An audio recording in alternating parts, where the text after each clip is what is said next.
Bismillahirrahmanirrahim. Assalamualaikum warahmatullahi wabarakatuh.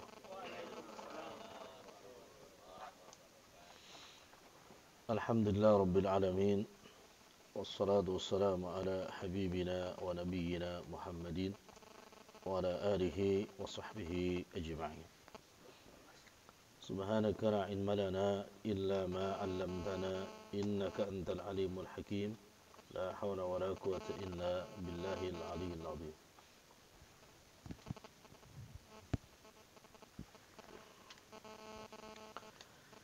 Jamaah yang ana muliakan,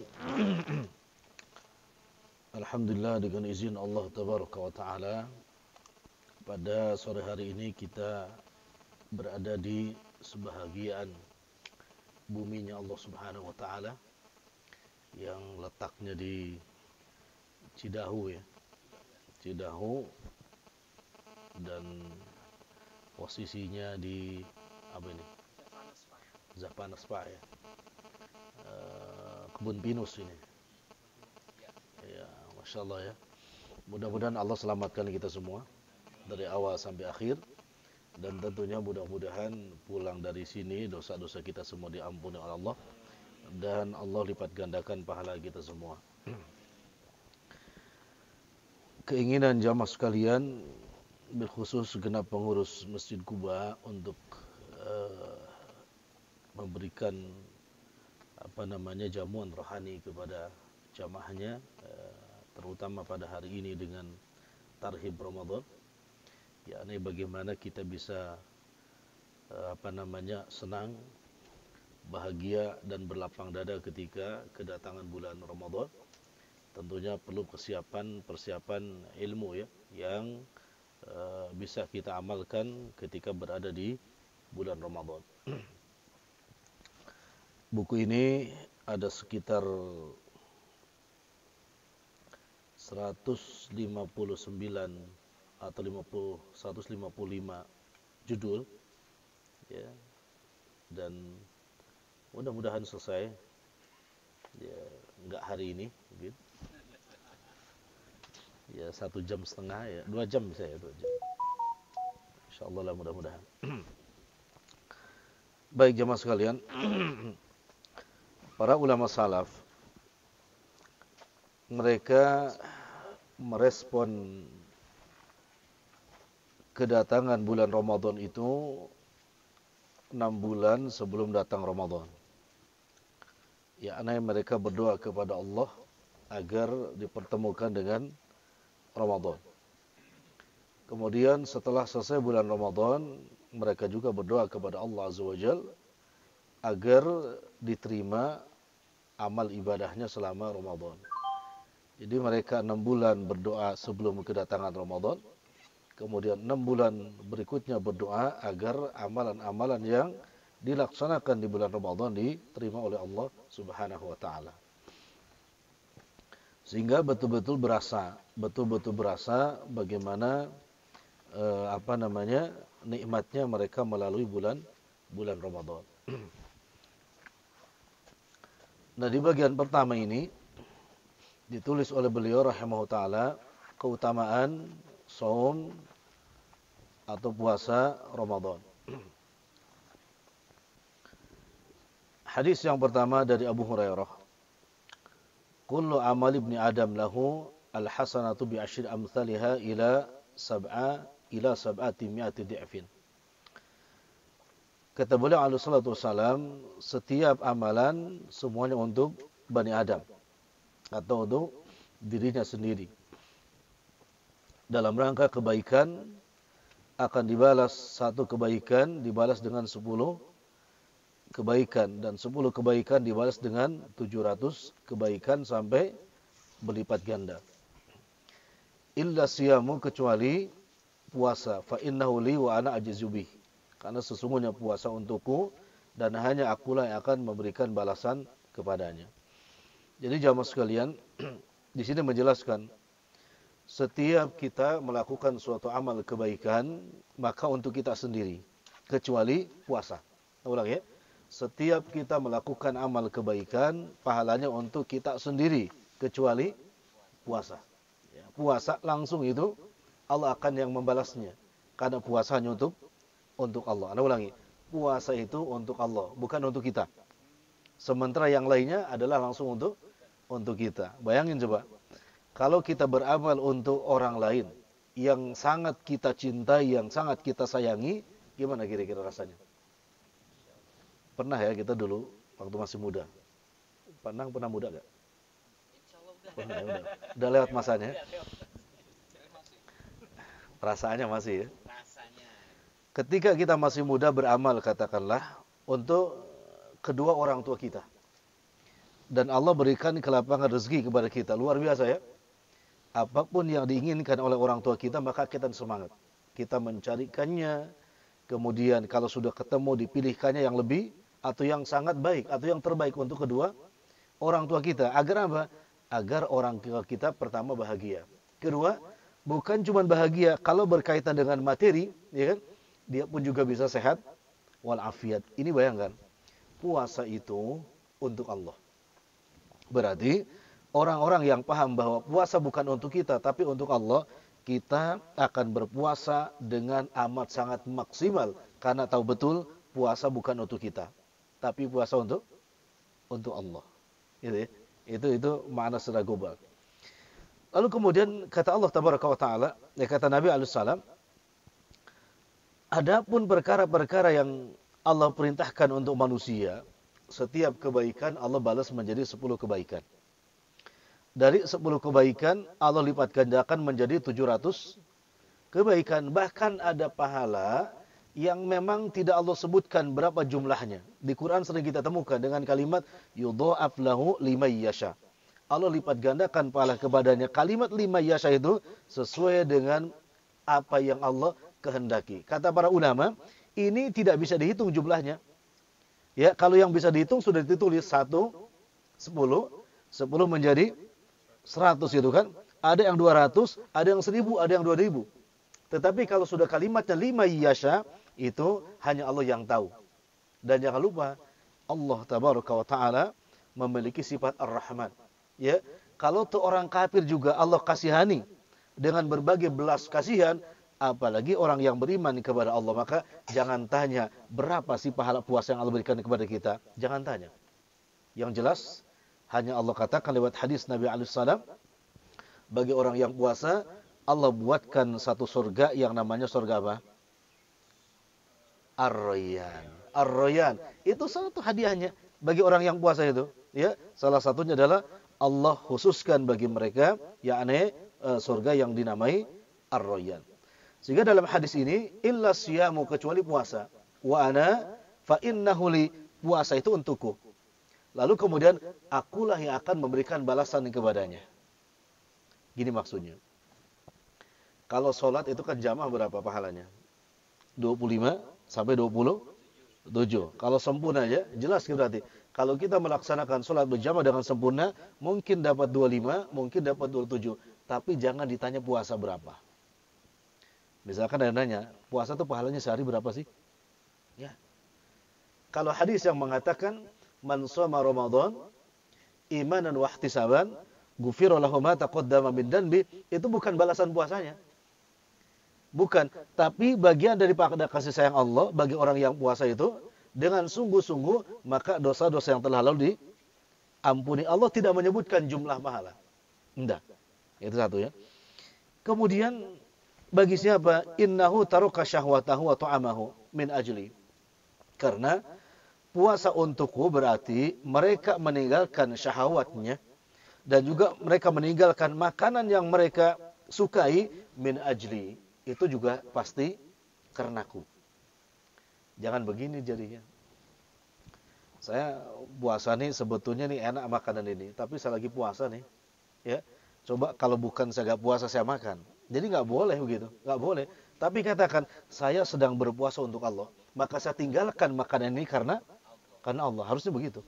Sehingga ucapannya itu menjadi pahala. Karena dia mengatakan saya tinggalkan makanan kesukaan saya demi Allah. Karena Allah mengatakan ya taraka syahwatahu wa ta'amahu min ajli. Mereka tinggalkan hawa nafsunya, bahkan mereka tinggalkan makanan yang mereka sukai karena untukku, kata Allah. Masya Allah ya. Luar biasa. Sehingga kata Allah apa? lis-shaimi farhatani.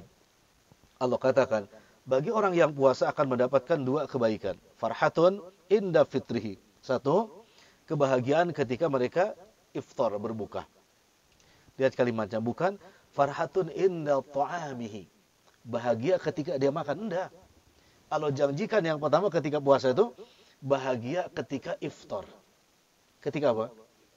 Membatalkan puasa. Maknanya ketika iftar membatalkan puasa, apapun yang dipakai membatalkan itu gak ada masalah sebetulnya. Tapi mereka akan bahagia ketika batal puasa. Maksudnya batal sesuai yang Allah kehendaki. Bukan jam 1 siang, jam 3 gitu kan. Batal sesuai dengan yang Allah kehendaki. Disitulah Allah berikan kebahagiaan. Dan itu fakta kan. Jadi orang yang beriman karena puasanya karena Allah itu kan gak akan mempermasalahkan apa yang akan dijadikan sebagai pembatalnya. Enggak. Kenapa? Karena gak penting.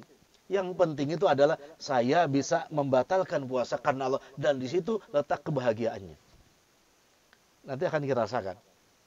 Dan mungkin di bulan Sya'ban ini kalau yang puasa. Qadarullah kita daurah ya. Anak sendiri biasanya kalau nggak daurah itu sama keluarga biasa setiap tahun 20 sampai 25 hari. Sya'ban itu. Sama keluarga termasuk anak-anak.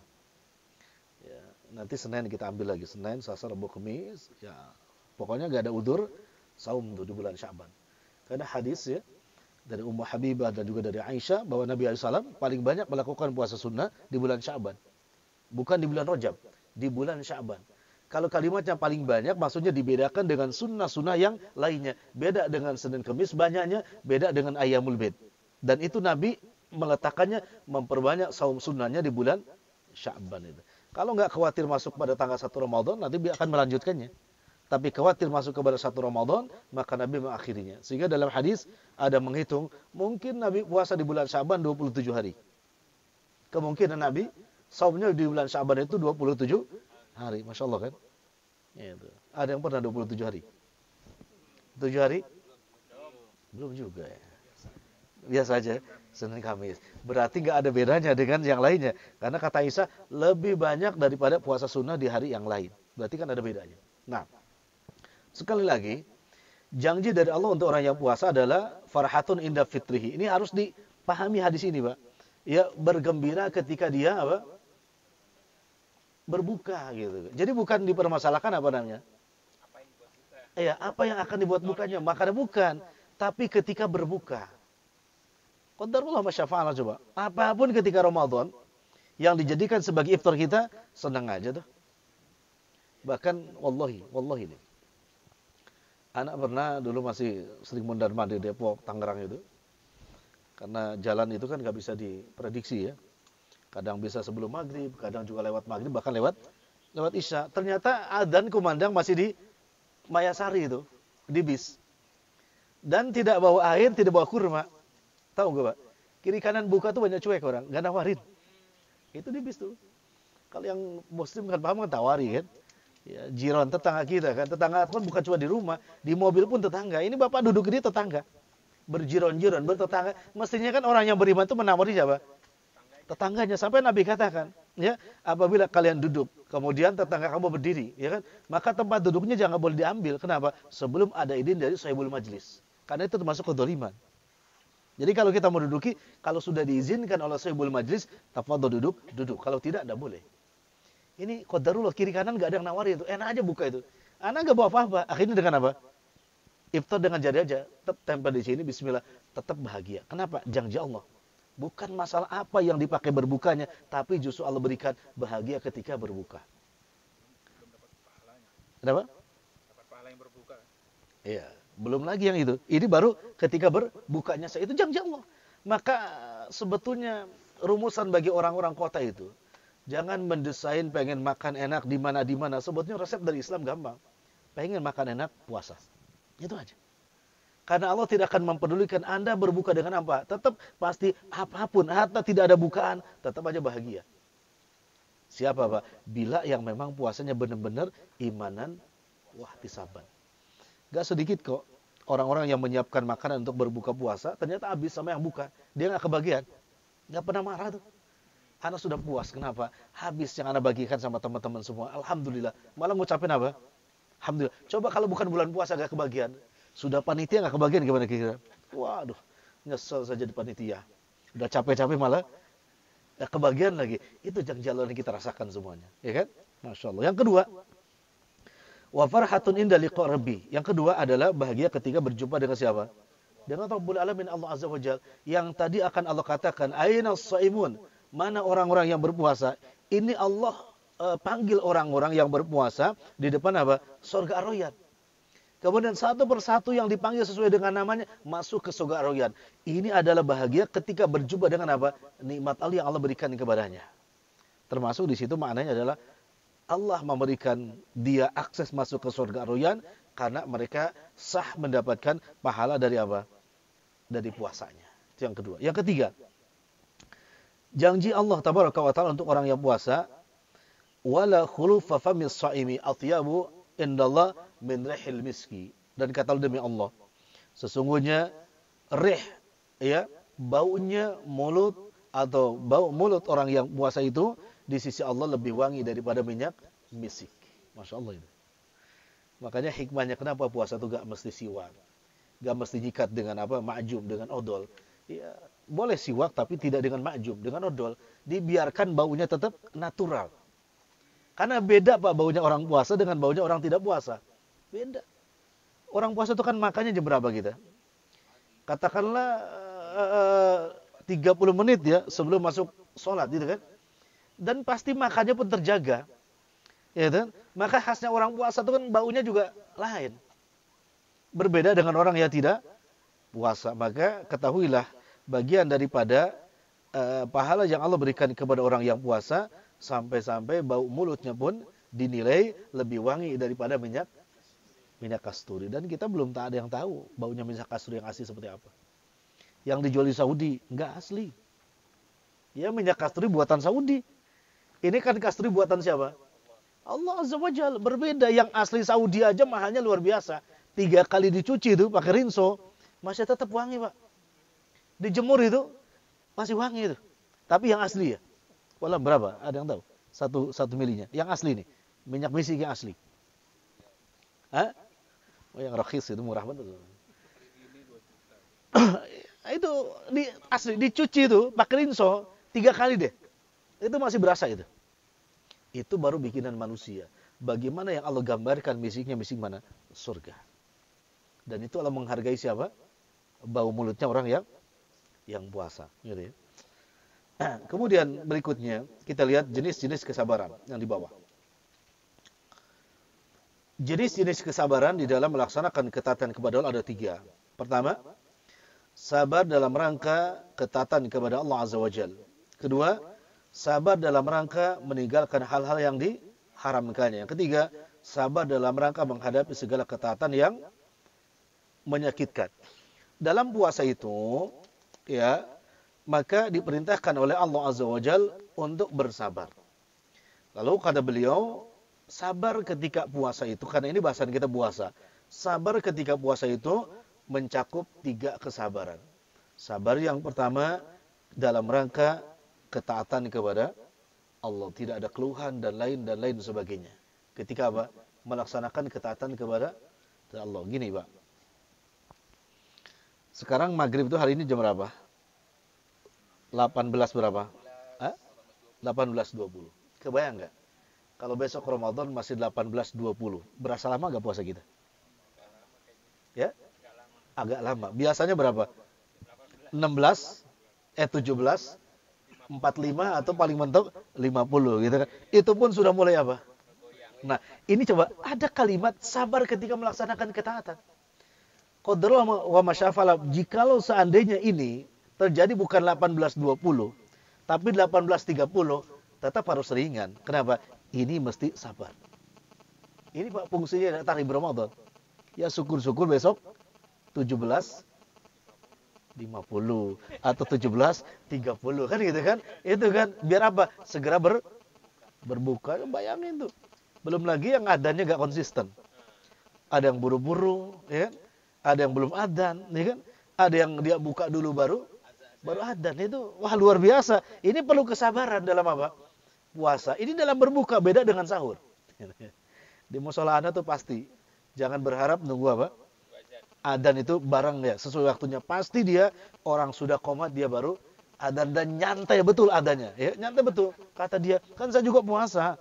Ya kan, perlu buka ya semua juga yang dengar juga puasa. Emang yang adzan saja puasa? Kan gitu ya. Ini yang pertama, siapkan bila ingin mendapatkan keutamaan, siapkan apa? Kesabaran dalam rangka menjalankan ketaatan. Kedua, sabar dalam rangka meninggalkan hal yang diharamkan Allah. Banyak yang diharamkan Allah ketika kita berpuasa. Gibah. Waduh, majlis gibah tuh banyak terselubung bulan puasa. Alih-alih sholatnya di mana? Di masjid. Mojok, ujungnya apa? Gibah. Yang ini baca Quran, ini baca apa?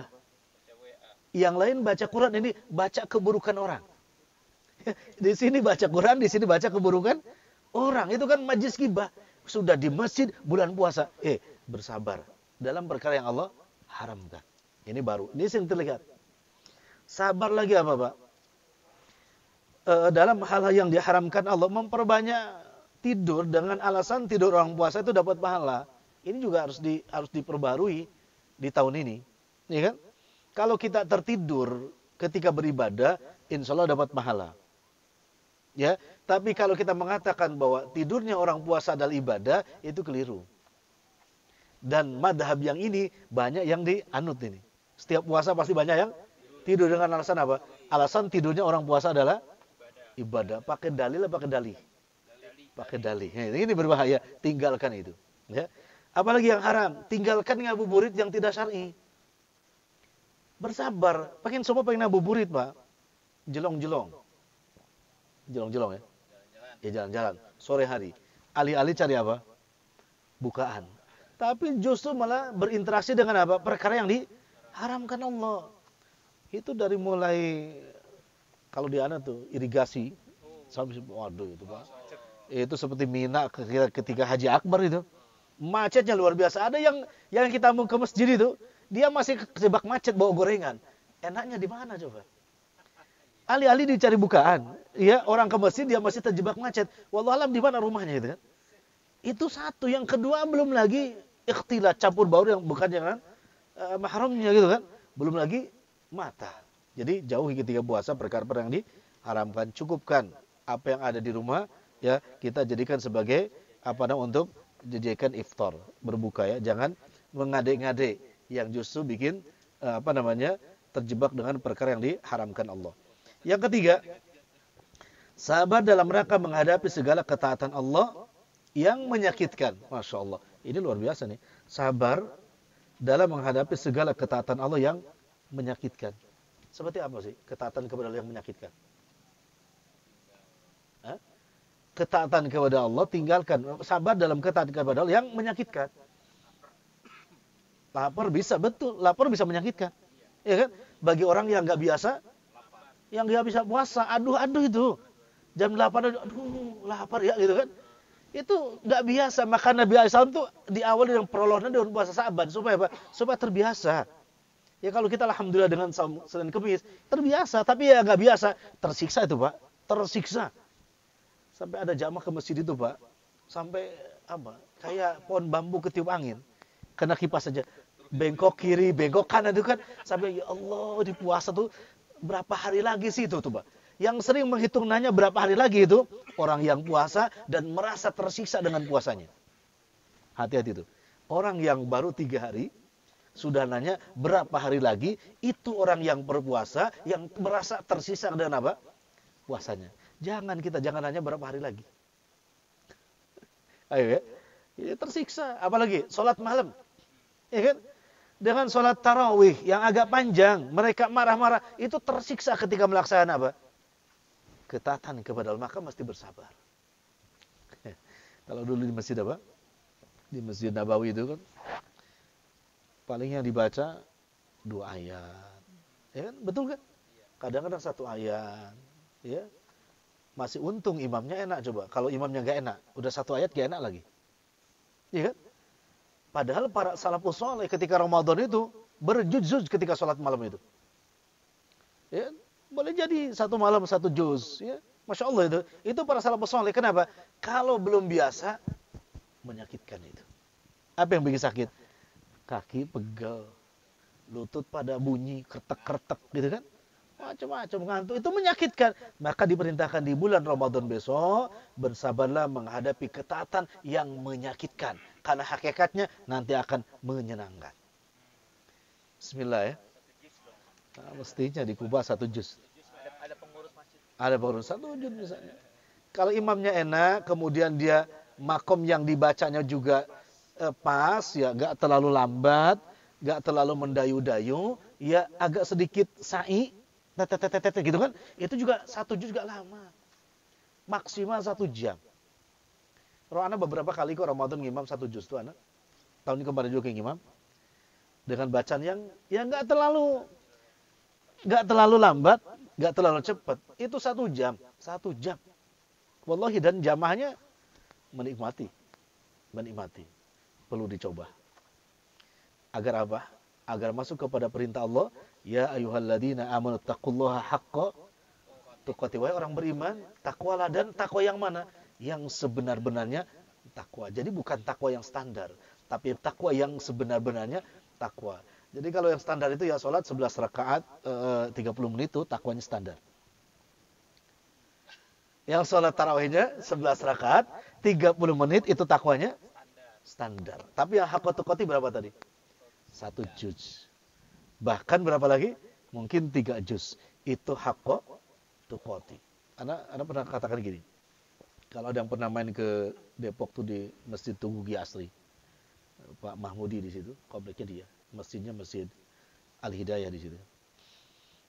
Itu kalau sholat maghrib, karena anak sering aja tafsir di situ. Anak ngimam ya biasa seperti di masjid anak, sebentar gitu kan bacanya. Beberapa jamaah menghampiri anak, Ustaz, ada keperluan Ustaz ya? Anak kaget, enggak. Kenapa Pak? Kok katanya sedikit amat yang dibaca? Coba. Pada nun di masjid yang lain jamaahnya gimana Pak?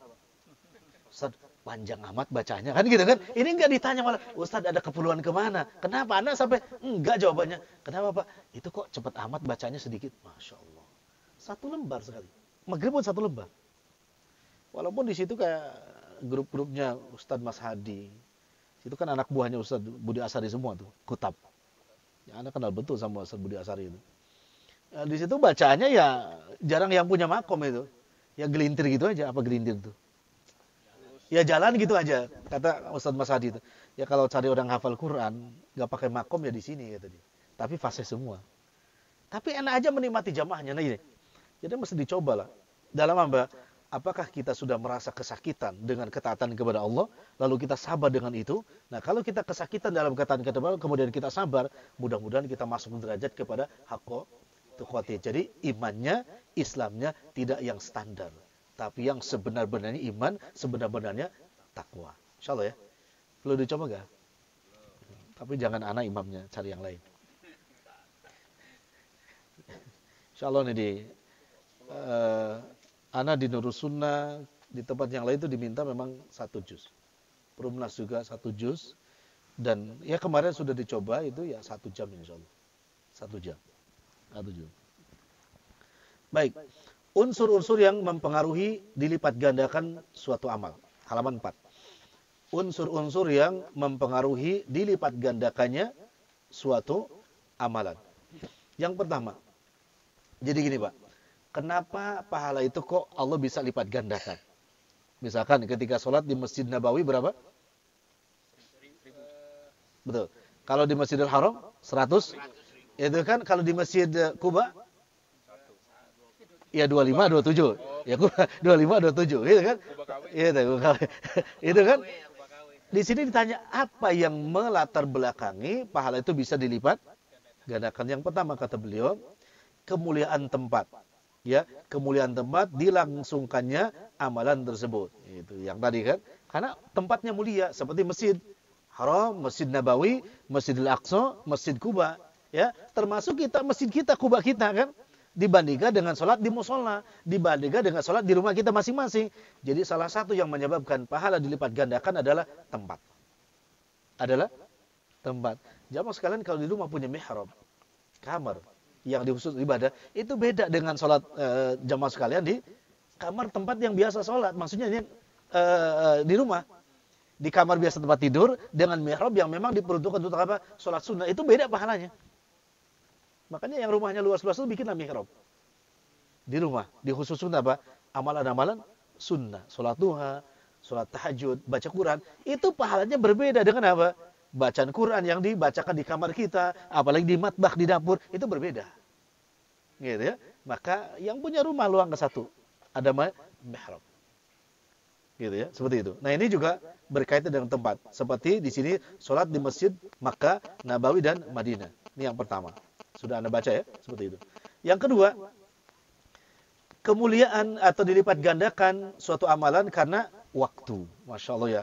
Seperti waktunya apa? Bulan Ramadan. Ya, ini kapan tuh? Selama siang dan malamnya. Selama siang dan malamnya waktu-waktu ibadah di bulan Ramadan dilipat gandakan pahalanya. Siang dan malamnya. Karena disebut dengan siang dan qiyam. Siam di siang harinya, qiyam di malam harinya. Jadi waktu menentukan bahwa amalan kita akan dilipat gandakan. Di waktu yang lain misalkan. Ibadah di hari-hari lain selain Ramadan dengan hari Jumat itu beda pahalanya. Ya, beda pahalanya. Apa yang membedakannya? Waktunya. Ya, itu waktunya dan lain sebagainya. Seperti apa lagi? Lailatul Qadar. Waktu apa? Tempat? Waktu ya, waktu juga.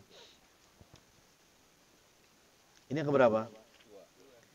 Yang kedua ya. Nah, kemudian Masya Allah, bahkan kalau di Lailatul Qadar itu kan bisa berapa? Khairul min alfi syahr, lebih baik daripada 1000. Nah, itu berkaitan dengan waktu karena adanya Lailatul Qadar. Halaman ke-7, makna penisbatan puasa kepada Allah. Tadi Allah katakan illa siyam, ya, kecuali puasa. Puasa itu kata Allah li, untuk siapa? Untuk aku. Jadi apa maksudnya? Adapun mengenai firman Allah dalam hadis qudsi, sesungguhnya puasa itu adalah untukku. Dalam hadis ini Allah telah mengkhususkan ibadah puasa dengan menyandarkan langsung kepadanya tanpa amalan-amalan lainnya. Dalam memahami maknanya, terdapat pandangan yang beragam di kalangan para ahli fikih, yakni para fuqaha. Pandangan pertama, ibadah puasa terkhusus atau termasuk ibadah yang berdimensi meninggalkan hawa nafsu serta syahwat secara sempurna semata-mata karena Allah. Yang mana hal ini tidak ditemukan pada ibadah-ibadah lainnya seperti ibadah haji yang diperintahkan untuk meninggalkan hubungan intim dan lain sebagainya.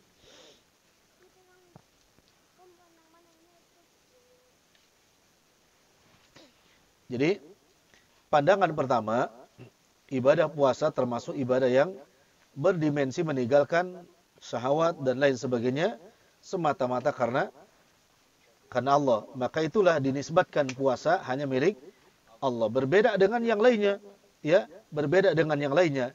Misalkan ketika haji beliau dikatakan berhubungan intim suami istri dan yang mengarah kepadanya berupa wewangian, parfum, ya, meninggalkan kebutuhan syahwat lainnya seperti makan dan minum. Demikian pula dengan i'tikaf yang sebenarnya mengikuti ibadah puasa semuanya. Itu memang semuanya disandarkan. Semua ibadah tersebut mengikuti ibadah puasa. Berbeda dengan haji yang terpisah.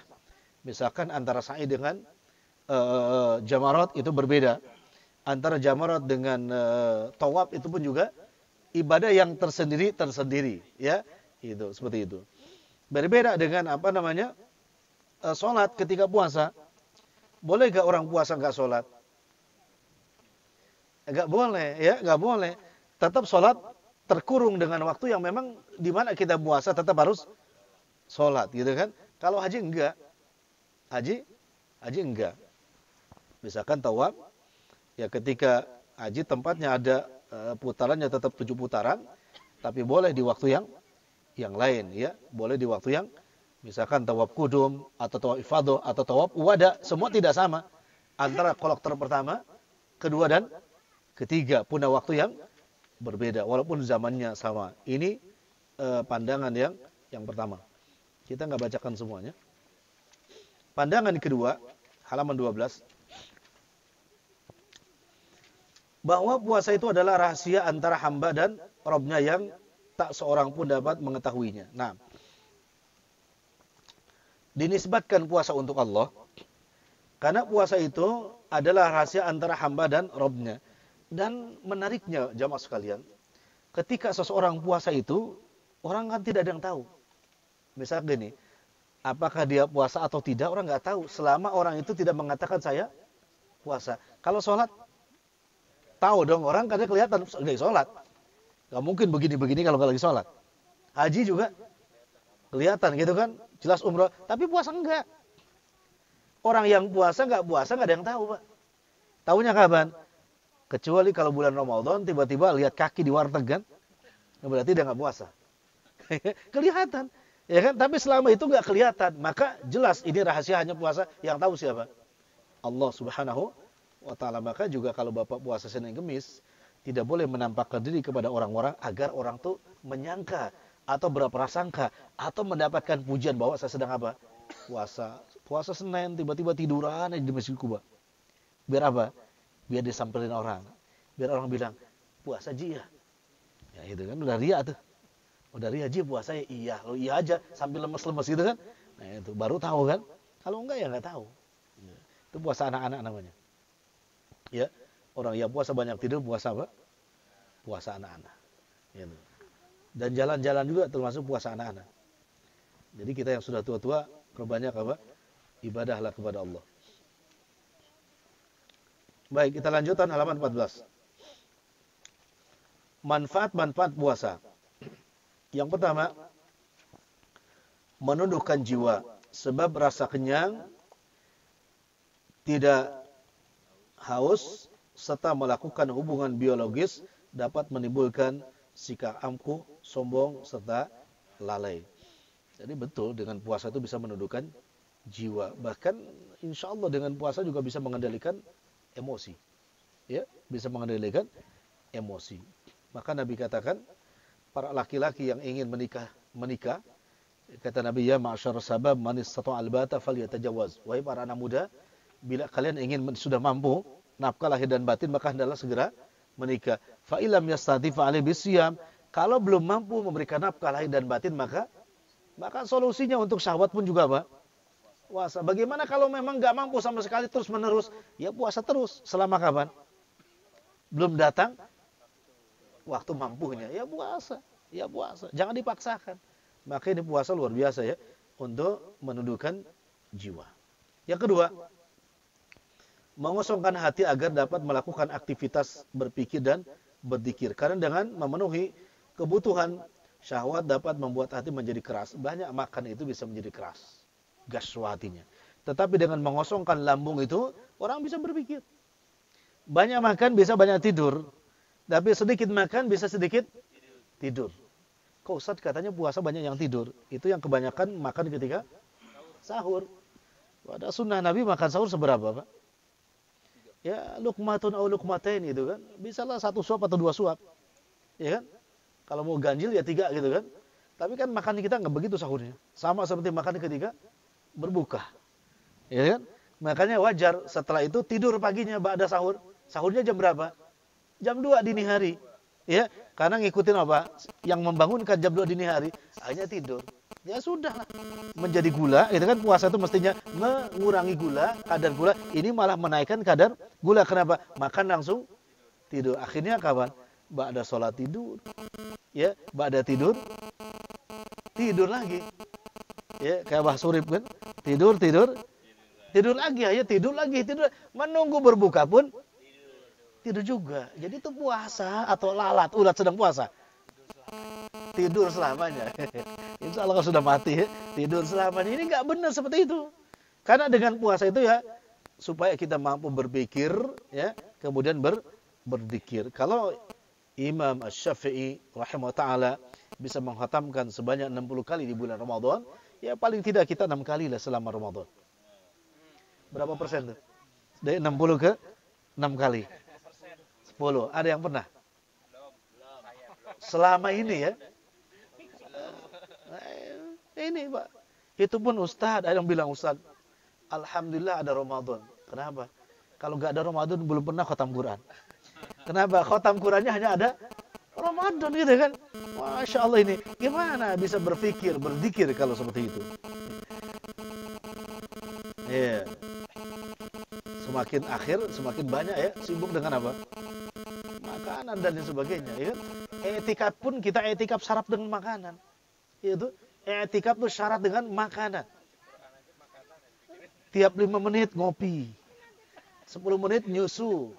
Ya kan? Oh, macam-macam etikafnya gitu kan. Ya Allah. Tapi sama imamnya dipesenin, jangan lama-lama sholatnya kan. Ini makannya nggak dipesenin, makannya enak-enak gitu kan. Itu Makanan juga prioritas. Masya Allah. Makanya pernah di Masjid Ana itu.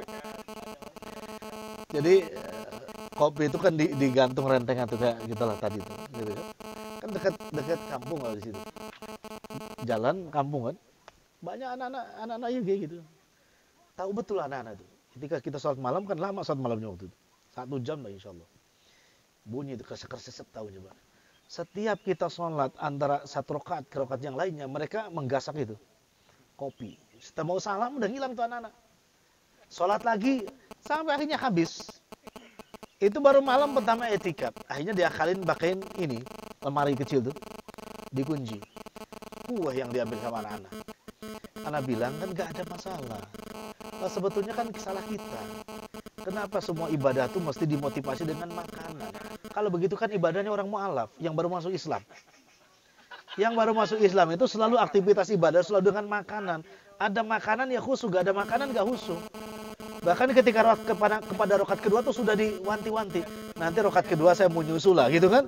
Rokat ketiga ngomong lagi. Rokat ketiga boleh dong Indomie dulu.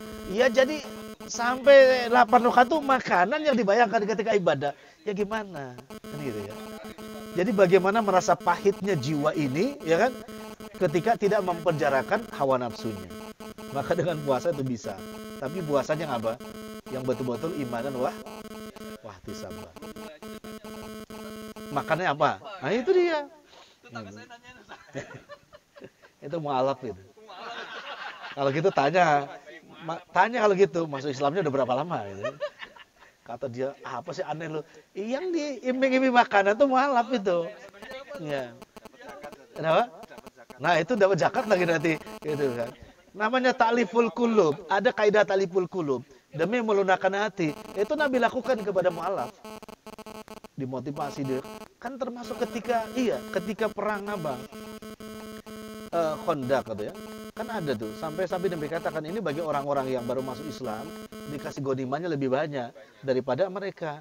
Ada sahabat yang gak terima kan, lalu Nabi katakan, mendingan kau kembali dengan aku ke Madinah, ya, atau dikasih seperti mereka. Ternyata mereka memilih Nabi. Sahabat pun ada loh, apalagi di Kuba. Kenapa? Mu'alaf maksudnya, kan gitu kan. Masya Allah. Gitu. Kita lanjut. Ketiga, seorang yang kaya akan mengetahui nilai nikmat Allah Tabaraka wa Ta'ala yang diterimanya dengan cara menjadikannya merasakan apa yang tidak dirasakan oleh orang-orang miskin. Nah, itu dirasakan semua. Maknanya yang kaya yang tidak beriman. Kalau kaya orang beriman, kaya juga berpuasa kan? Bahkan orang kaya beriman lebih puasanya lebih takwa lagi daripada orang biasa. Maksudnya orang kaya yang tidak beriman, yang selalu perutnya kenyang, tidak pernah merasakan tidak kenyang. Berarti ketika ada puasa akan merasakan sebagaimana orang miskin, yakni yang iman. Barometernya orang miskin beriman berpuasa, merasakan apa? Laparnya, gitu kan? Tapi kalau orang kaya yang nggak puasa ya sama aja. Gitu kan? Orang miskin yang puasa maksudnya dengan orang kaya yang puasa. Itu tandanya. Keempat, puasa menyempitkan saluran darah yang merupakan jalan bagi syaitan. Nabi katakan asyaitan yajri majrud dam. Setan itu berjalan di aliran darah kita. Maka kata dia, maka sempitkanlah jalannya dengan apa? Bisyami dengan puasa. Cara menyempitkan syaitan yang yajri majrud dam, berjalan di aliran darah kita dengan apa? Perbanyak puasa. Maka alhamdulillah syariat kita kan ada ayyamul bid, ada Senin Kemis, bahkan ada yang luar biasa, yakni saum Nabi Daud. Itu luar biasa. Yang jelek yang mana, Pak? Senin enggak, Kemis Enggak. Ayyamul bid? Enggak. Daud? Enggak juga. Ya itu paling jelek. Tapi yang mau belajar istiqomah minimal Senin Kemis. Kalau enggak bisa Seninnya, Kemisnya. Kalau enggak bisa Kemis, ya Senin. Ayyamul bid tidak mesti 13, 14, 15. Kata para ulama, boleh saja 3 hari dalam 1 bulan. Kalau ada udzur di tanggal yang manapun boleh. Tanggal yang manapun ketika ada udzur. Yang penting 3 hari berturut-turut. Ini bagi yang biasa ayyamul bid. Tapi kalau yang nggak biasa jangan coba-coba. Lagi apa antum puasa? Tanggal berapa nih? 20. Untuk apa ayyamul bid? Memang biasa? Enggak. Ya nggak usah. Yang enggak tuh 13 dulu. 13, 14, 15. Masa langsung nembak? 20, 21, 22 kan kebablasan nanti. Jadi ini dispensasi bagi orang yang terbiasa. Itu pentingnya biasa tuh, Pak. Ya kita kan terbiasa thalabul ilmi. Pahalanya luar biasa itu kan. Karena biasa. Hujan enggak apa-apa, kering alhamdulillah. Harus dipraktekkan. Harus dipraktekkan.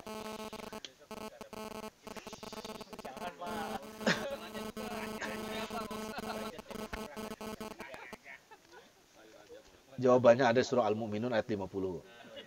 Makanan itu boleh, tapi jangan dijadikan tujuan. Beda itu, yang tujuannya makan mu'alaf. Ya, kalau ada makan itu memang manusia fitrahnya makan. Ya, ya, boleh. Ada syukur nggak gopur ya, Ustaz? Ada syukur nggak ada. Pokoknya itu urusannya Pak Adi lah. Ya. Tanya-tanya lah gitu. Baik. Yang ke-18.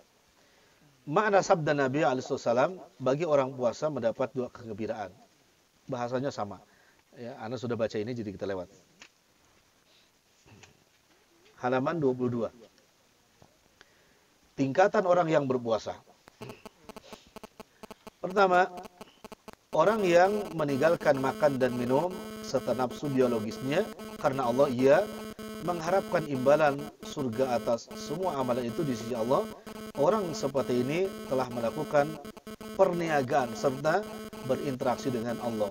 Sementara Allah sendiri tidak akan menyia-nyiakan pahala orang-orang yang berbuat baik serta tidak mengecewakan orang-orang yang melakukan interaksi dengannya. Bahkan ia akan memberi keuntungan yang berlipat ganda. Jadi itu yang pertama. Innaka lan tada'a syai'an ittaqallah illa ataqallahu khairan minhu. Sesungguhnya tidaklah engkau meninggalkan sesuatu karena dorongan rasa takut kepada Allah, melainkan dia akan memberikan kepadamu yang lebih baik dari apa yang engkau tinggalkan. Ketika puasa meninggalkan apa? Kebiasaan kita yang khusus, makan, minum, berjima.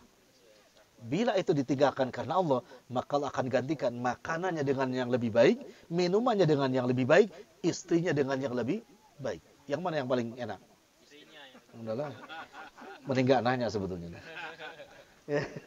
Ya kan, makan dengan lebih baik, minum lebih baik, istri dengan lebih baik, Masya Allah ya.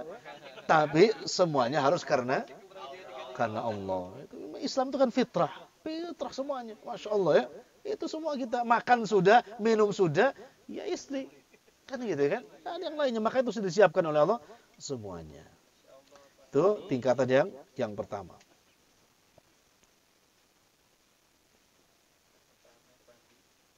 Ya.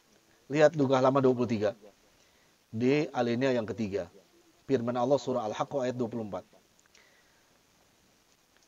Makan dan minumlah dengan sedap, disebabkan amal yang telah kamu kerjakan pada hari-hari yang telah lalu. Hari yang telah lalu min zaman. Yani sejak ditaklifkannya ibadah kepada kita. Ya. Di beberapa tempat kita meninggalkan makan. Puasa meninggalkan makan. Itu apa lagi? Ibadah puasa meninggalkan makan. Apa lagi? Salat? Salat meninggalkan makan enggak? Iya dong. Masa salat boleh makan? Tidak boleh. Kecuali anak-anak dulu puasa itu Ramadan tarawih sambil bawa. Kan itu di kampung termasuk anak bawa kacang polong. Sambil tarawih kan dolin sambil ngunyah. Bagi tetangga. Ternyata bapak-bapak juga mau dibagi. Makan juga kacang polong. Jadi satu bar itu sholatnya sambil makan kacang polong. Orang yang kayak gitu ibadahnya. Maka akan Allah berikan suatu siksa yakni kelaparan yang tiada tara besok di akhirat. Tapi barang siapa yang meninggalkan makan dan minum karena Allah, maka Allah akan ganti dengan makanan yang lebih lezat besok di akhirat. puasa, sholat juga meninggalkan makan. Ngaji, baca Quran, boleh nggak makan? Ya, yang utama emang nggak boleh. Nggak boleh. Tetapi kalau ada uzur, ini biasa tadarus misalkan 2 juz per hari. Bukan one day 1 juz, tapi sudah naik kelasnya 2 juz. Baru 1 juz kerubuk-kerubuk. Boleh, silakan. Gitu ya. Tapi yang utama tinggalkan makan tersebut. Banyak perkara-perkara yang memang kita meninggalkan makanan tapi harus untuk Allah tabaraka wa taala. Baik, kita lanjut. Bab berikutnya yang kedua. Tadi yang pertama, yang kedua halaman 28. Mereka adalah orang tingkatan puasa tadi. Tadi kan baru tingkatan puasa yang pertama, ini tingkatan puasa yang kedua. Mereka adalah orang-orang yang berpuasa di dunia dengan menahan diri dari segala sesuatu selain Allah. Mereka menjaga kepala dan segala yang dikandungnya, menjaga perut dan segala isinya, mengingat kematian dan kebinasaan, menginginkan kehidupan akhirat dengan meninggalkan perhiasan dunia. Maka hari raya orang seperti ini adalah pada saat berjumpa dengan Allah dan kegembiraannya adalah dengan melihat Rabbnya. Ini tingkatannya luar biasa. Bukan hanya meninggalkan makan, tapi seluruh perutnya, isi perutnya. Yakni apa? Yang tadi kan hanya makan saja, meninggalkan semua makanan yang haram, bahkan yang subuhat ditinggalkan karena Allah. Kepala apa? Bukan hanya kepala, tapi semua isinya, pikirannya hanya untuk apa? Allah. Luar biasa kan? Kita belum bisa itu. Ya, kepala tidak memikirkan A, tapi kadang-kadang memikirkan B, gitu kan? Tidak memikirkan A dan B, mungkin memikirkan yang lainnya. Mestinya ketika puasa fokus hanya memikirkan apa? Allah tabaraka wa taala. Kemudian mereka mengingat kematian ketika puasanya, ya kan? Meninggalkan perhiasan-perhiasan dunia demi mendapatkan perhiasan akhirat. Maka orang yang puasa seperti itu, dia akan mendapatkan kelasnya adalah kelas berjumpa dengan Allah dalam rangka Allah ridho kepadanya. Berjumpa dengan Allah ya dalam keadaan Allah ridho kepadanya. Yang kedua, dia akan bisa melihat wajah Allah laisa lahu hijabun, tanpa ada hijab penghalang.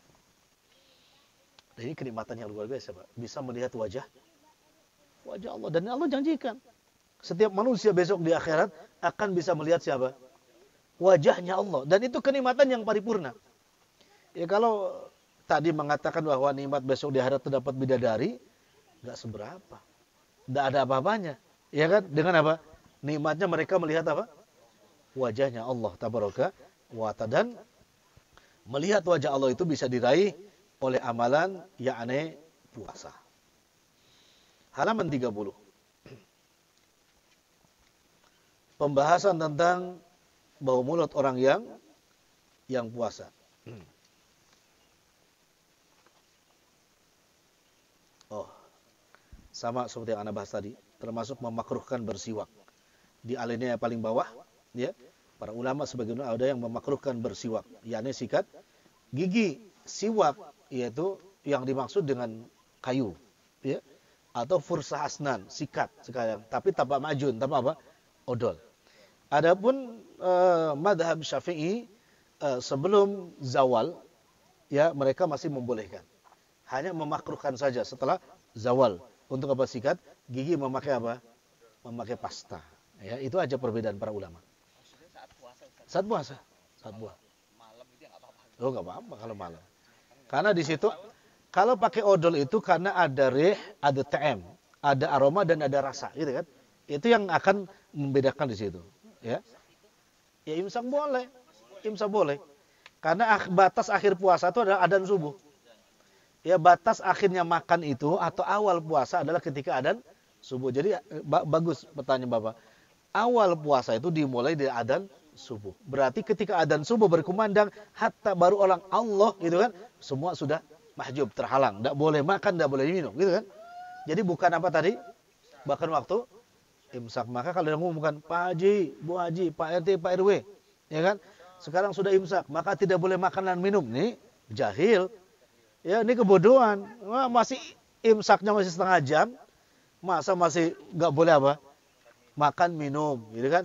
Nggak boleh itu kalau sudah berkumandang azan, gitu ya, seperti itu. Yang pertama, halaman 31.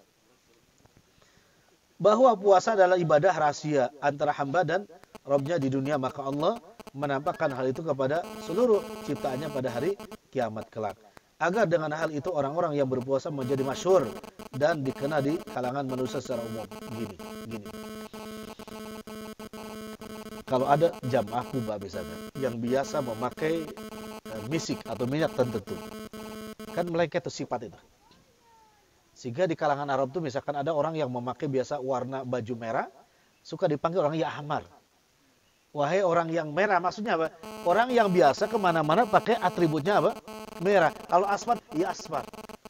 Nah kalau orang yang biasa memakai minyak, tergantung rihnya, aromanya. Ini maksudnya supaya biar lebih dikenal lagi di hadapan Allah, ini min ummati Nabi Muhammad SAW, sehingga apa? Baunya adalah bau minyak misik. Itu luar biasa. Tetapi sebetulnya apa yang dimaksud tadi? Bau mulut orang yang puasa nanti kan akan dikumpulkan bersama umat-umat terdahulu kan? Dari mulai siapa? Umat Nabi Adam alaihissalam. Nah umat Nabi Muhammad diantaranya akan dikenal dengan apa? Bau minyak misik. Siapa mereka? Umat Muhammad SAW yang berpuasa. Sehingga ketika tercium oleh mereka, umat yang lain mengatakan, iya, haulai min ummati Muhammad. Itu mereka adalah umat siapa? Nabi Muhammad luar biasa. Dan itu masuk penghargaan. Itu maksudnya bau mulutnya seperti apa tadi? Misik. Ya. Maka tahan. Dan jangan dijadikan guyonan. Ulu. Jangan dijadikan guyonan. Dan juga jangan dijadikan sebagai apa? Mainan juga. Ini kan bau misik, lalu ke depan ya gak boleh juga. Kan ada yang canda gitu kan ke teman. Atau di dalam sujud, tetap Pak, objek yang akan mengganggu orang harus tetap dihalangi. Tidak boleh dilakukan. Katakan gini, hembusan udara kita yang gampang dihembus oleh orang ketika sholat, ketika apa? Sujud. Maka usahakan walaupun bulan puasa agak ditahan, dikurangi supaya apa? Bau mulut kita tidak tercium oleh siapa? Tetangga kita. Jangan mentang-mentang bau apa tadi? Kasturi sengajain gitu kan? Enggak begitu juga. Enggak begitu juga, adabnya tetap harus dibenahi. Adab itu lebih tinggi daripada ilmu. Kan gitu ya. Jangan mentang-mentang seperti itu. Hati-hati ini harus dipahami betul. Jadi nanti jangan-jangan muap pun enggak ditutup karena bulan puasa. Tutup juga adab itu. Tutup juga. Jelas ya, adab dulu. Orang beradab kata Imam Syafi'i punya ilmu. Orang berilmu gak punya adab, hakikatnya gak punya ilmu. Kan gitu ya. Pertama, apa tadi? Udah pertama ya. Kedua, halaman 33. Bahwasanya barang siapa yang menyembah Allah dan mentaati serta mencari keriduannya selama hidup di dunia, lalu perbuatannya itu meninggalkan bekas yang tidak baik bagi fisiknya, maka sesungguhnya hal itu bukan suatu yang bersifat buruk di sisi Allah. Bahkan demikian itu sangat baik dicintai Allah Subhanahu wa ta'ala, karena lahir dari ketaatan serta dalam mengikuti keridhaan Allah. Begini maksudnya. Kalau tadi kan disebutkan baunya bau mulut, rihnya ya. Bukan cacat mulutnya, bukan cacat fisiknya. Orang ada yang enggak menyukai itu seseorang karena cacat fisiknya. Seseorang yang cacat fisiknya dan tidak disukai oleh orang lain tidak akan menyebabkan Allah tidak suka kepadanya. Kapan? Bila ia tetap beriman dan bertakwa.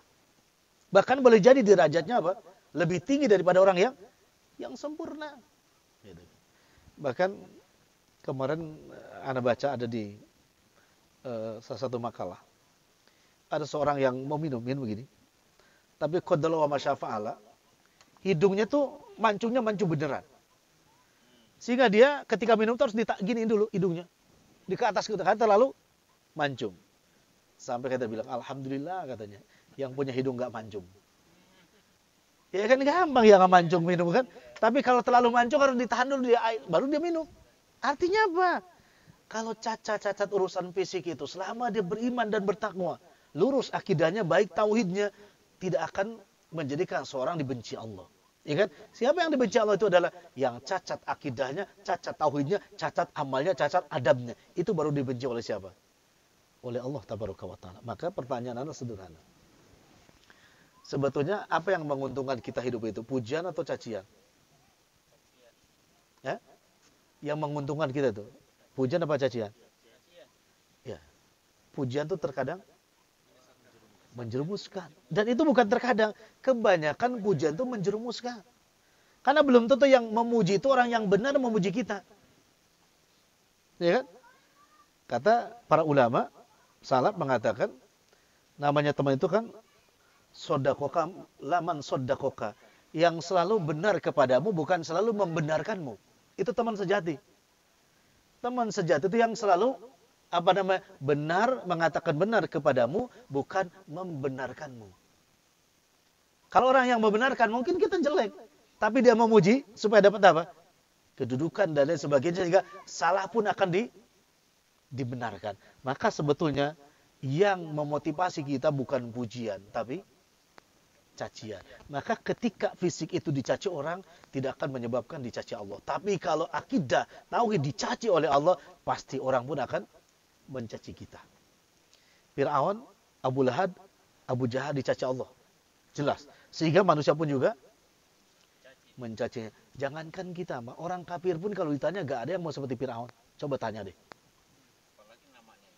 Lah gak akan ada mau. Ketemu orang kafir, kamu mau gak seperti Fir'aun? Pasti gak mau. Ya tuh. Oh, Masya Allah ini luar biasa. Jadi jangan takut dengan apa? Celaan terhadap fisik, ya. Tapi hati-hati kalau celaan terhadap apa? Tauhid, akidahnya juga ada.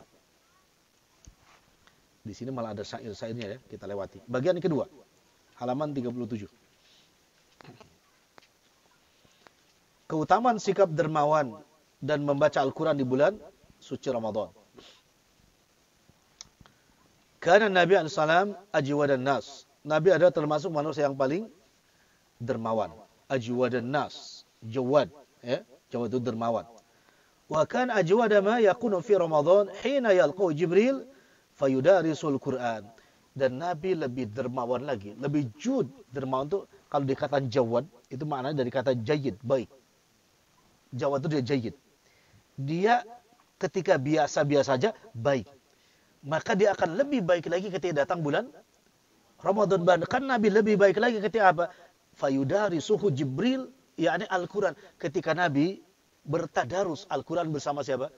Jibril. Karena ketika Quran sudah sempurna, ya. Lalu Jibril mengatakan, ya Muhammad iqra. Baca. Nabi bertanya, bukankah Quran itu diwahyukan ya dari Allah kepadamu dan engkau yang memberikan kepada aku? Apa kata Jibril? Aku lebih senang Quran itu dibacakan oleh orang lain. Sehingga Nabi yang membaca, yang awal dari kalimat tadarus Quran itu siapa? Rasulullah SAW di hadapan siapa? Jibril. Kalau ada mengatakan, dari mana awal mulanya kalimat tadarus itu? Tadarus adalah dimulai dari apa?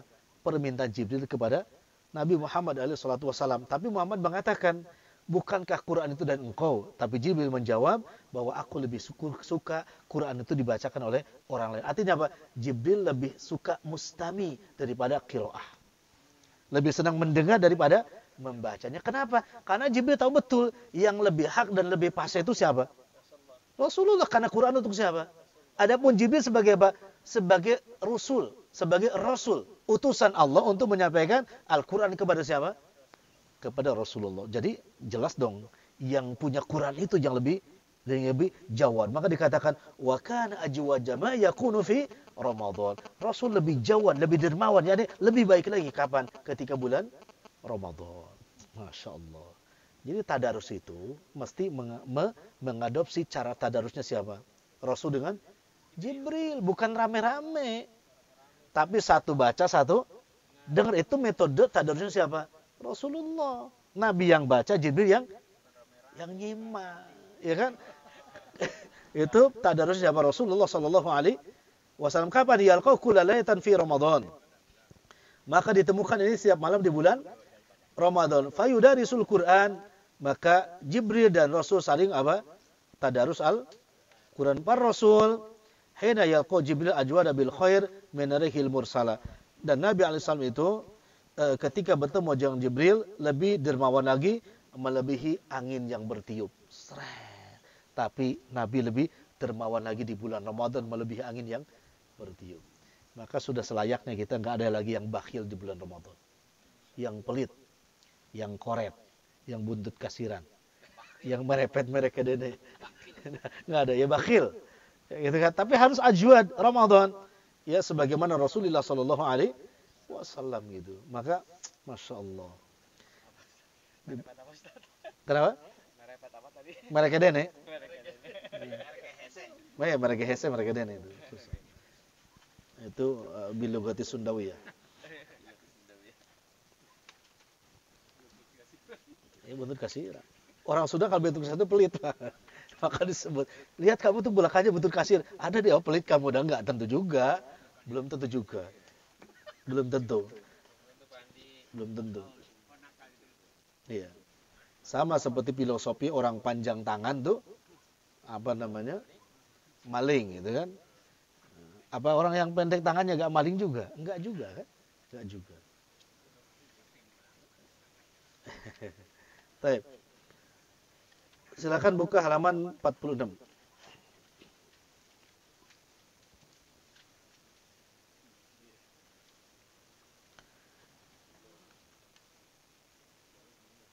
Sesungguhnya dengan bertambahnya kedermawanan Nabi Shallallahu Alaihi Wasallam pada bulan Ramadan, secara khusus hal itu memiliki faedah yang sangat banyak.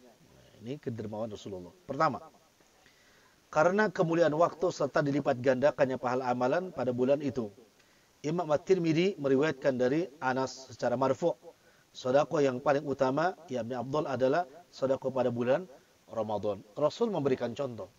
Di bulan yang pahala yang dilipat gandakan, maka tidak boleh menyanyiakan pahala tersebut. Sehingga kalau di bulan biasa bersedekah dengan 1, maka Ramadan bisa dengan 5 atau 10. Kenapa?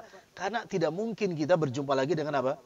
Ramadan. Dan boleh jadi, karena pahala kita 11 bulan itu tidak bisa melampaui pahala di bulan Ramadan. Maka tingkatkanlah, paculah di bulan Ramadan. Itu. Yang punya harta dengan hartanya. Yang punya apa namanya? Ilmu dengan ilmunya dan lain sebagainya. Bahkan yang punya tenaga di bulan Ramadan bisa. Kebiasaan orang Sunda itu dulu zaman anak mondok. Hah? Otak-otak gitu ya. Otak-otak. Biasanya kebiasaan gini. Pondok pesantren itu biasa juga kalau bulan Ramadan itu dibersihkan. Masjid segala macam. Sebetulnya itu boleh kalau tidak gulu. Tidak berlebih-lebihan. 1. Kedua, tidak menjadi syariat. Artinya apa? Oh, enggak sempurna puasa kalau belum bersihin masjid. Itu bahaya tuh. Ya kan? Mandi dikali. Bila misalkan begini, yang lain tuh beliin karpet. Yang lain tuh beliin AC baru. Saya tuh enggak punya duit, tapi punya tenaga. Minta ke DKM, boleh enggak saya bersih-bersih masjid? Itu yang dimaksud. Yang kaya ya enggak usah ikut bersihin masjid. Tapi apa? Beri karpet, beri AC, beri konsumsi untuk yang bersin. Ya begitu. Ini namanya ya begitu. Rebutan mereka kedermawannya di bulan Ramadan. Ya gak punya duit, lihat dong. Bulan Ramadan itu kan gitu kan. Misalkan seminggu sekali karpet dibersihin. Di apa namanya? Dipakum. Kan gitu kan. Iya gitu. Begitu. Artinya saling apa? Mengambil porsi dalam kebaikan. Gini loh Pak, gini. Di kalangan sahabat itu ada orang kaya beneran, ada orang yang kaya beneran, ada orang kaya yang kayanya nggak ketulungan kayaknya. Saking apa itu? Saking kaya. Ada yang kaya beneran, kayanya nggak ketulungan saking. Itu ada tiga kelompok orang kaya di kalangan sahabat. Tetapi ternyata Pak, tidak juga sedikit sahabat yang mengambil bagian karena tidak memiliki 3 tadi. Siapa? Bilal bin Rabih. Ya, Bilal bin Rabih itu tidak, dia ingin kaya, tapi kayanya di sisi Allah lewat apa pahala. Akhirnya apa dia? Menghambakan diri sebagai marbot. Iya kan? Tapi Abdurrahman bin Auf karena kayanya, ya tidak ketulungan kayanya, dia menghambakan diri lewat apa? Kekayaannya. Sehingga dia habiskan di jalan. Ini kan maksudnya tadi, bukan apa tadi? Tuduh-tuduhan. Tapi sebetulnya mengambil porsi sesuai dengan kemampuannya. Kan gitu. Ya kan? Mengambil porsi sesuai dengan kemampuannya. Ini yang kaya biasa, kaya beneran, kaya tidak ketulungan saking kayanya. Ini enggak kaya, tapi dia ingin mendapatkan kekayaan lewat apa? Penghambaan sebagai apa? Marbot. Dan ternyata semuanya apa? Sampai dikatakan kan, terumpahnya Bilal itu bisa dengar oleh siapa? Rasulullah sallallahu alaihi wasallam. Ya dia melebihi apa? Lebihi kecepatan Abdurrahman bin Auf. Didahului oleh siapa? Oleh siapa? Bilal bin Rabih. Intinya kan tetap masuk surga, tapi kecepatan siapa? Bilal bin Rabih daripada Abdurrahman bin Auf. Itu artinya mereka memilih bagian sesuai dengan porsinya masing-masing. Nah, mestinya kan kita juga begitu. Saya punya apa di sini. Yang punya kuda, pacu kudanya. Ya kan? Yang punya ATM ya pacu ATM-nya kan gitu kan. Yang nggak punya ya sudah, lewat apa? Mengabdi, menghamba. Kan gitu. Nah, Masya Allah.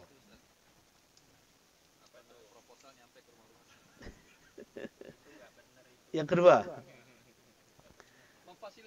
Ya. Oke, yang kedua. Memberi bantuan kepada orang-orang yang berpuasa, sholat dan berzikir untuk tetap dalam ketaatan mereka tuh. Ya, bagaimana mobilisasi dana kepada orang-orang yang kaya untuk membantu orang-orang yang miskin agar tetap ibadahnya bisa tenang. Orang yang nggak punya ikan ketika bulan Ramadan untuk berbuka puasa, berbagilah orang kaya. Agar tetap dia makan ikan juga, ya kan, merasakan makan ikan, merasakan makan daging kan gitu kan. Itu harus ada yang memobilisasi dana untuk menjembatani orang-orang miskin yang tidak bisa makan sebagaimana orang-orang kaya agar tetap dia melakukan ketaatan. Ini seperti itu. Ikan untuk bikin otak-otak. Yang keberapa tadi? 2. Yang ketiga, halaman 48. Bahwa bulan Ramadan adalah bulan di mana Allah berderma kepada hamba-hambanya dengan rahmat dan ampunan serta pembebasan dari neraka, terutama sekali pada saat Lailatul Qadar. Kalau Allah saja dermawan di bulan Ramadan, tentunya kita semua harus lebih dermawan lagi di bulan. Ciri dermawannya Allah di bulan Ramadan apa kira-kira? Satu. Cirinya. Cirinya adalah kita dimudahkan beramal soleh. Itu cirinya. Sulit loh Pak. Kita punya kemudahan fisik ini kalau di selain Ramadan. Itu. Ramadan tuh rasanya kalau agak telat ke masjid itu menyesal gitu kan. Orang-orang nggak ke masjid aja tiba-tiba sampai datang ketemu muka-muka lama tapi datangnya baru kan itu. Maka sampai kalau Ramadan itu banyak sajadah yang ketinggalan. Iya, banyak mu'alaf gitu kan. Kan itu kan. Ini kedermawan Allah ketika bulan Ramadan muncul semuanya. Ya kan? Sehingga ketika mereka tidak paham bahwa itu kedermawan Allah, sehingga tidak mensyukur dan tidak merawat, akhirnya kalah di hari ke-7. Ada yang kalah di hari ke-10. Kenapa? Karena nggak paham kedermawan Allah. Ketika datang nikmat dari Allah, mesti kan disyukuri kan? Agar apa? Agar nikmat itu ditambah. Tapi kalau nggak disyukuri ya hancur di hari ke-7, hancur di hari ke-10. Kan gitu. Hari ketiga ya lebih parah lagi berarti kan? Lebih parah. Itu karunia Allah yang mestinya ketika kita dimudahkan, syukuri nikmat Allah itu. Allah dermawan kepada kita, Masya Allah. Maka yang tadi anak katakan, kalau nggak ada Ramadan itu mungkin ada orang yang nggak pernah hafal selesai baca Quran. Karena Allah dermawan kepada dimudahkan dia beramal soleh, ada juga walaupun setahun cuma itu kedermawan Allah. Kan ketika Allah ngasih nikmat disyukuri kan? Sesuai dengan apa? Kehendak Allah. Tingkatkan kualitas amalnya kan gitu kan? Masya Allah. Ini yang harus kita pahami sebetulnya. Yang ke-5. Keempat. Mengumpulkan antara puasa dan sedekah merupakan perkara yang menyebabkan seseorang masuk surga. Itu digabung di Ramadan itu antara puasa dengan apa? Sedekah. Bahkan ada yang zakat, sedekah itu zakat juga. Yang tidak sempurna tidak ditunaikan. Ya ada zakat fitrah. Ya kan? Setiap kita mesti apa? Sedekah zakat fitrah di bulan Ramadan. Itu dikumpulkan hanya ada di Ramadan, Pak. Sedekah yang lain selain zakat fitrah boleh kan di bulan yang lain. Tapi di Ramadan ada sedekah yang utamanya apa? Zakat fitrah so'an min badanihi. Satu so' dari setiap jiwanya. Untuk siapa, Pak? Fuqara dan masakin.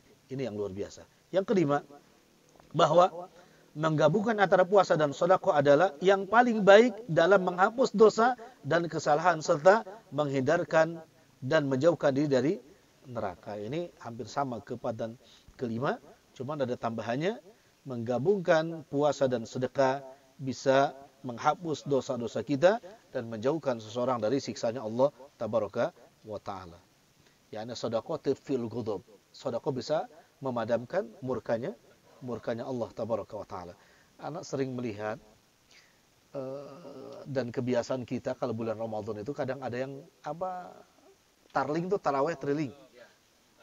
Kalau bahasa ininya buka keliling apa? Kaling.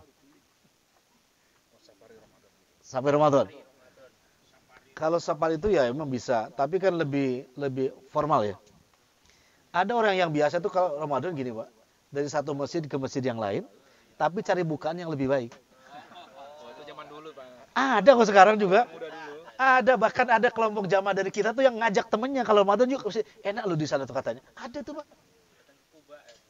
Nggak tahu ya. Tapi kalau nama orangnya tuh ada itu pasti tahu. Ada si fulan itu. Dia ngajak teman di grup itu. Buka di mana? Kenapa dia bilang di sini enak, makan di sini enak itu. Kan mestinya nggak begitu. Kalau kita merasa punya dosa dan pasti dong orang beriman pasti merasa punya. Bagaimana menggabungkan puasa dengan sedekah? Boleh kita berbuka di masjid manapun, tapi syaratnya kalau mau ngikutin yang ketujuh ini, bawa makanan dari rumah, ya kan? Taruh di tempat berbuka di masjid yang kita kunjungi. Agar apa? Katakanlah barter. Ya kan? Kita memakan makanan yang orang bawa, orang juga memakan makanan yang kita bawa. Sama-sama kita ingin mendapatkan pahala. Jangan hanya ingin buka karena apa tadi? Enak makan muter dari masjid. Sampai se-Ramadan tahu dia sebanyak masjid di kota Tangerang.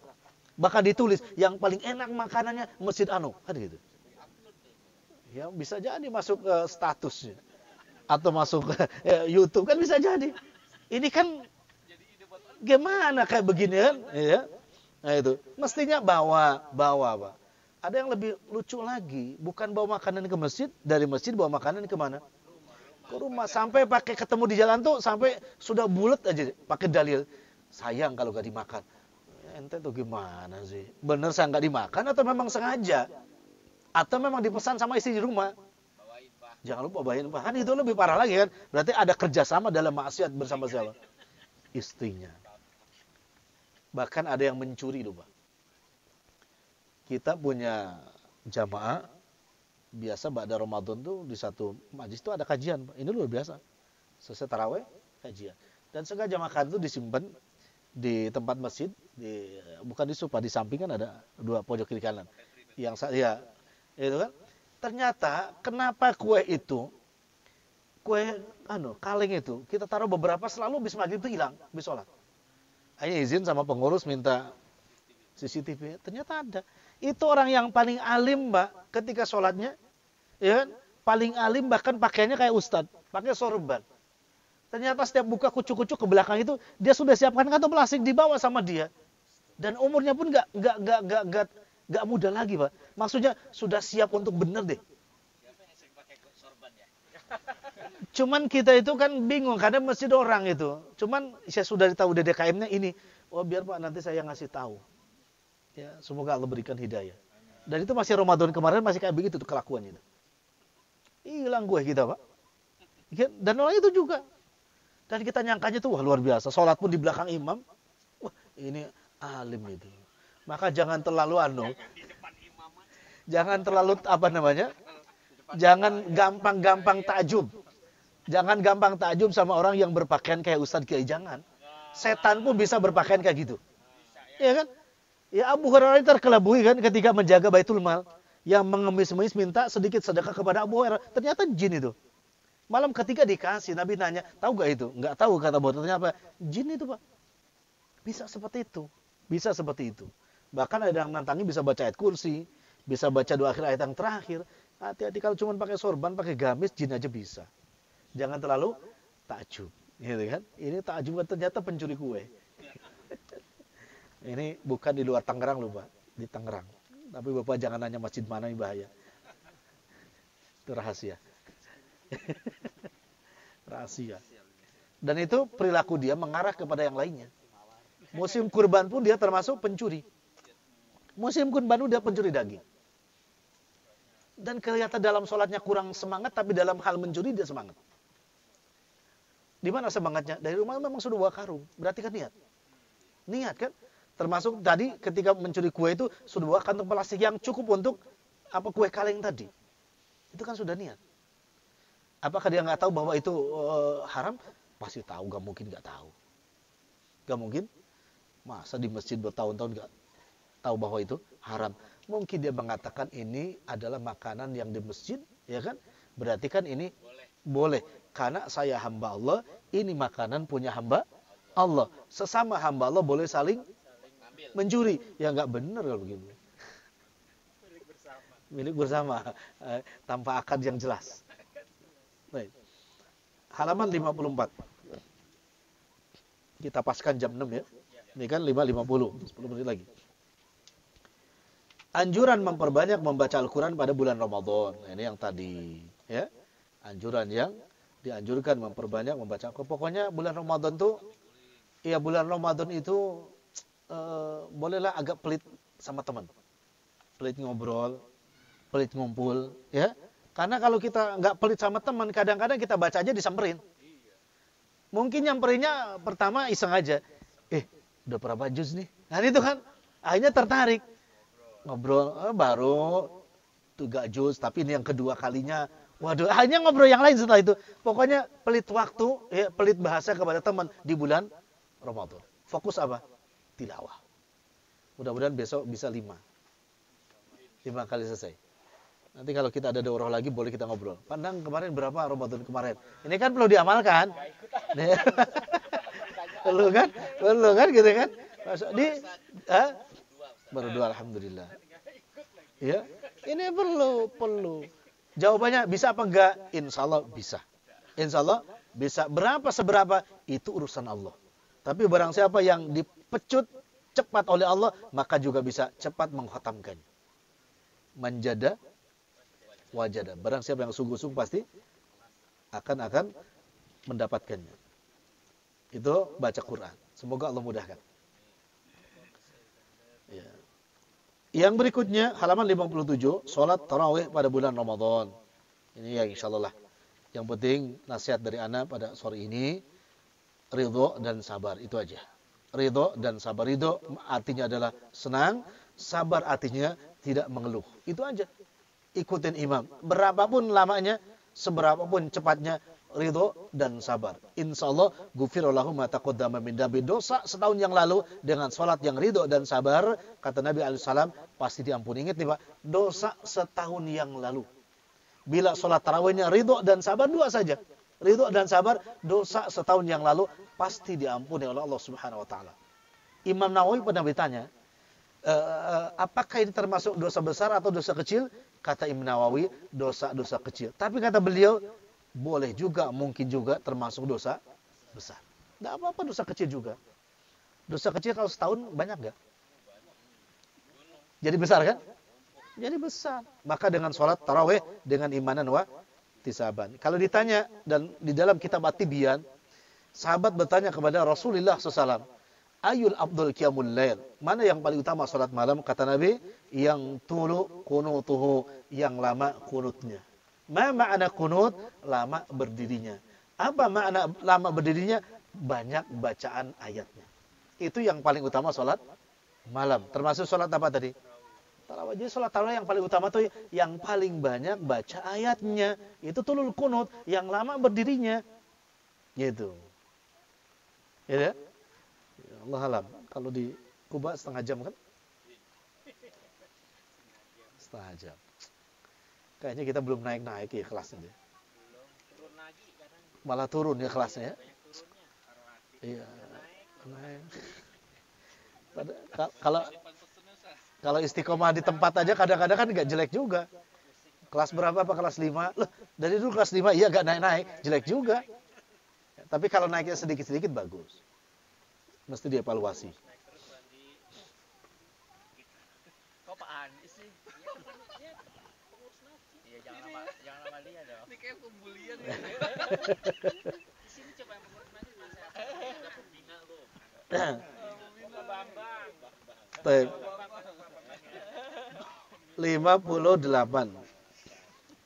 Keutamaan salat malam, yakni tarawih pada bulan Ramadan. Sudah Anda jelaskan tadi keutamaan, yakni diampuni dosa setahun yang yang lalu. Kedua, Al-Quran yang dibaca di dalam sholat maka lebih utama daripada Al-Quran yang dibaca di luar sholat. Satu ya. Yang kedua, Al-Quran yang dibaca di dalam sholat lebih utama daripada Al-Quran yang dibaca di luar sholat. Kita jadi mampu mendengarkan apa?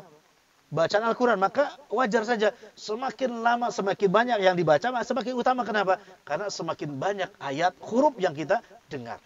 Karena Al-Quran itu pahalanya satu huruf, satu kebaikan dibalas dengan 10 kebaikan. Maka luar biasa. Dan yang luar biasanya lagi Pak, bukan jadi imam, tapi jadi makmum. Kenapa? Karena jadi makmum tidak perlu banyak pengorbanan. Cukup apa? Dengarkan saja. Ya gitu aja. Gak kuat berdiri, pakai ini kursi. Ya kan? Gak kuat pakai kursi, ya duduk. Ya kan? Tapi utama kenapa? Karena bacaan Quran di dalam sholat lebih utama lagi. Apalagi yang Quran dibacakan di dalam sholat plus di dalam bulan Ramadan. Wah luar biasa. Luar biasa Pak. Jadi kalau enggak tuh itu sudah ketinggalan atau rugi yang luar biasa. Kalau Bapak ketinggalan sholat satu malam saja Pak tanpa udzur itu rugi yang luar biasa. Gitu ya. Karena jangan harap kalau sholat seri tarawih di rumah itu bisa panjang, bahkan lebih pendek. Mungkin di masjid 30 menit, di rumah sendiri bisa mungkin 15 menit, maksudnya menitnya durasinya mungkin 15 menit. Kenapa? Karena sendiri itu keinginan nafsu ingin lebih cepat daripada berjamaah. Jadi ini kedua. Bacaan Quran di bulan Ramadan lebih utama daripada di bulan selain Ramadan. Apalagi kalau bacaannya di dalam sholat. Itu keutamaan. Maka sebagai anak yang sering jadi imam sebetulnya lebih senang jadi makmum di bulan Ramadan. Tapi jangan yang pendek bacaannya. Yang panjang. Ujiannya apa Pak? Sabar. Ridho. Itu ujiannya ya. Maka di situ pun juga maka kita dapat pahala sebagai orang jihad di jalan Allah. Halaman 60. Syafaat yang diberikan oleh puasa dan baca Al-Quran pada hari kiamat. Ada hadisnya di halaman 61. As-shaim wal Quran yashfa'ani lil 'abdi yaumal qiyamah. Puasa dan Quran akan memberikan syafaat dengan izin Allah pada hari kiamat. Saya ulangi. Al-Quran dan puasa yashfa'ani lil 'abdi yaumal qiyamah. Al-Quran dan puasa akan memberikan syafaat pertolongan pada pembacanya dengan izin Allah pada hari kiamat. Yaqul as-siyam, puasa berkata, Rabbi mana'tu ta'am wasyarabi bin nahar. Aku puasa telah menahanku dari makan dan minum pada waktu siang. Wa yaqulul Quran, dan Quran berkata, mana'tuhun nauma bil lail fasyafi'ni fihi fayashfa'ani. Dan bacaan Quran itu bisa menghalangi aku dari tidur malam.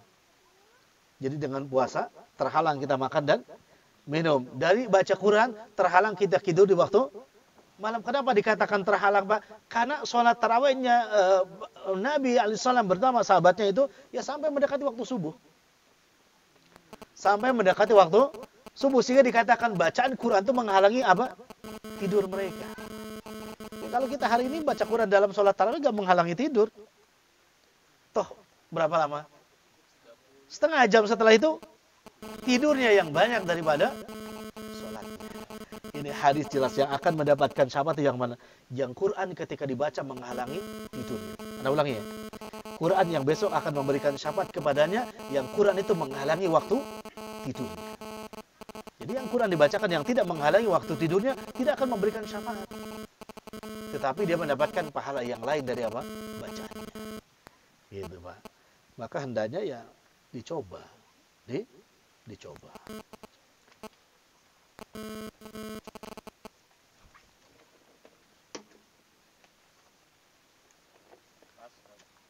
Pas ini?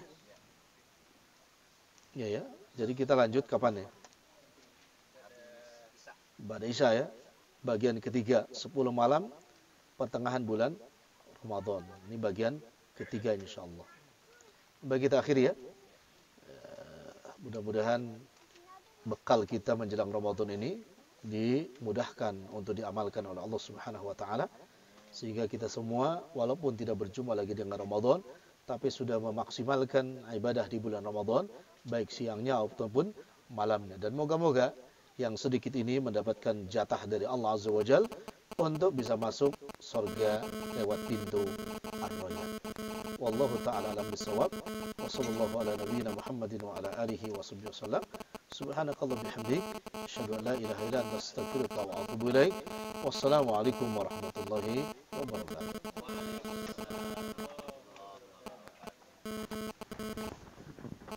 Jadi nanti kita ada bisa kita akan melaksanakan makan. Mau makan apa? Belum masak kita nih? Belum masak kita? Ya insya Allah. Pak, itu beras. Iya beras. Masak air belum? Masak air. Masih.